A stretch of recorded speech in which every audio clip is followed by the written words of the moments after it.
What's going on, guys? Welcome back to the channel. Appreciate you guys tuning in for another video. If you guys are new to the channel, make sure you hit that subscribe button so you don't miss out on any future videos. We're still doing 3 videos a week, so we don't want you to miss out on any of those videos. So please make sure you're subscribed so you can see all the content on the channel. Now, that reminds me, if you haven't, or if you're new to the channel or you haven't seen all this stuff, go back, check out all the other videos on the channel. We got I feel like it's great, a bunch of great content on the channel that can maybe answer any questions you may have.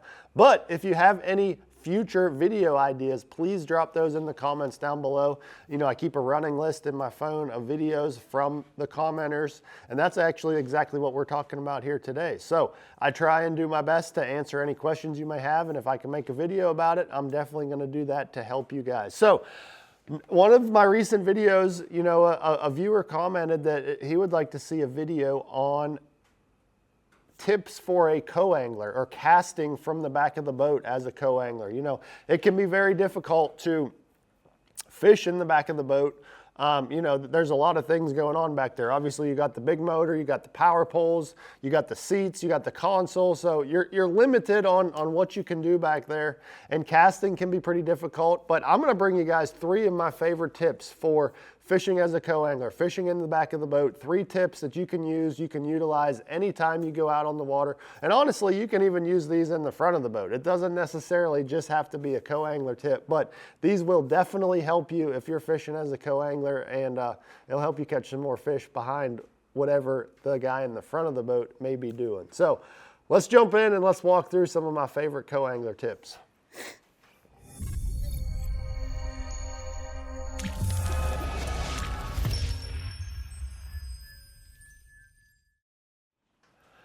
Okay, so right off the bat, number 1, we're going to talk about the equipment that you bring. And this is kind of going to go into the casting as a co-angler.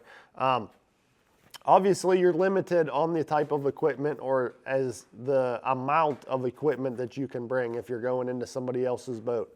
So the first thing that I like to do is you want to bring a few different rods that are very versatile. You don't want to bring very specific rods. Like, for instance, you don't want to bring your crankbait rod that is only for extremely deep diving crankbaits. Now, granted, maybe there's a situation where you need that rod, and that would be something that you have to bring.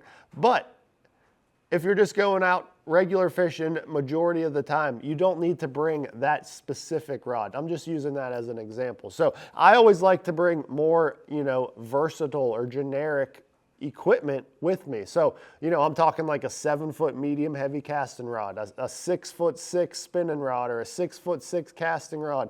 And that kind of leads me into the other part of this is fishing out of the back of the boat.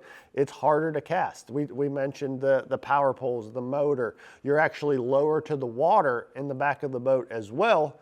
And that makes casting and skipping a little bit harder. So using a shorter rod when you're into the back of the boat is going to make that a little bit easier. You know, it's going to help you make a little bit more accurate cast. It's going to help you not hit the water on your cast. It's help you not hit the power poles, hit the console, hit the motor. You know, using a little bit shorter rod than you typically would definitely helps in the back of the boat where you're having to make those little bit more precise casts and not necessarily have all this room to load back and swing like you would if you were on the front of the boat. So that is, you know, extremely important as far as casting and making sure your stuff is right. So like I said, you want to make sure you bring versatile rods that you can use a bunch of different techniques on that same rod. So typically when I go as a co-angler in somebody else's boat, I only like to bring 4, 5, 6 rods. A couple that, you know, I can throw 3 or 4 or 5 different techniques on one rod. And, you know, obviously you're going to have to do a bunch of retying if you want to change baits and things like that. But you don't have a bunch of rods in the way, and you can use them for all those different things. So it's just an excellent little tip for a co-angler is try to, you know, bring more generic, more reliable equipment that you can use a lot of different things on. So that's tip number 1. Tip number 2 for being a co-angler is going to be more on the fishing equipment side of things as far as tackle and baits. You know, what I've found, you know, fishing out of the back of the boat, obviously you're fishing directly behind somebody already. So you generally want to lean more towards finesse applications. So I would say lighter line, use finesse, you know, drop shot, Ned rig, small swim baits. You want to use smaller finesse style baits from the back of the boat because, you know, you're already fishing for fish that have seen a bait most of the time. So you want to throw something that's different than the guy in the front of the boat. And I always like to throw something that's a little more finesse oriented, a little bit smaller, lighter line, you know, just finesse approach out of the back of the boat. And that tip right there will definitely help you catch some fish behind people.